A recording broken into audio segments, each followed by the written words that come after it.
Greetings, everyone. You may have seen me before, but you may not have met me yet. My name is Trip, and I am a Lucario. My master, Patch, keeps me out in the open rather than in a Pokeball. I can keep myself standing still for a long time, almost like a statue.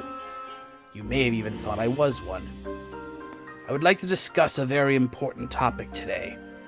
As you may know, we Lucario are known as the Aura Pokemon.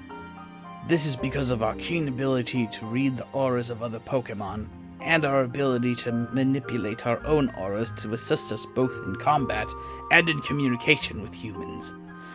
But this leaves the question, what is aura really? Aura can be best described as the energy field that exists around the bodies of all living things, which can communicate the overall status of a living being. Some refer to them as vibes, short for vibrations, though this can be confusing, as this can also refer to other phenomena.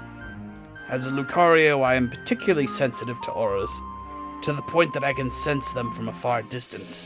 However, some humans have been able to sense, read, and even see auras as well. Typically, when humans read auras beyond the basic vibes, they often categorize them based on colors that correspond with the 7 chakras, or energy centers in the body.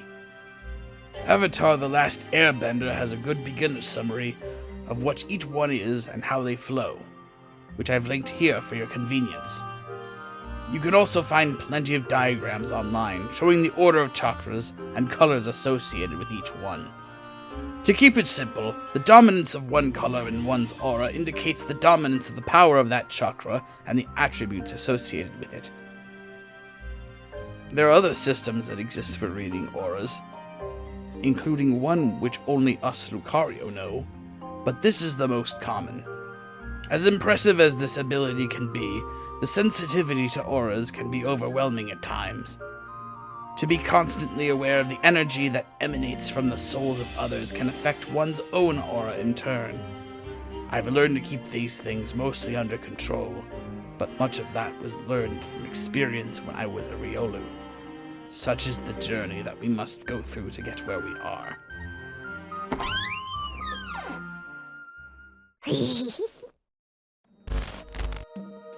Hey Trip, you busy? Yes. I'm busy, Coltrane. But I'm nearly done anyway. What is it? Patch told me you wanted the room so we could work on another project. Sounds like you're almost done, so I'll let you wrap things up. Later! The next time you need to inform me of such matters, please try knocking first. Just a thought. See you later.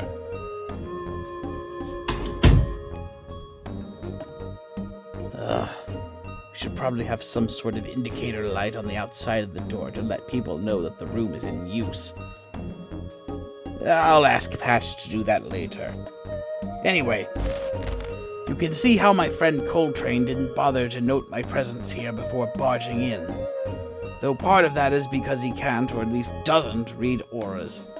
Though he is good at keeping away bad dreams. But that's a story for another day.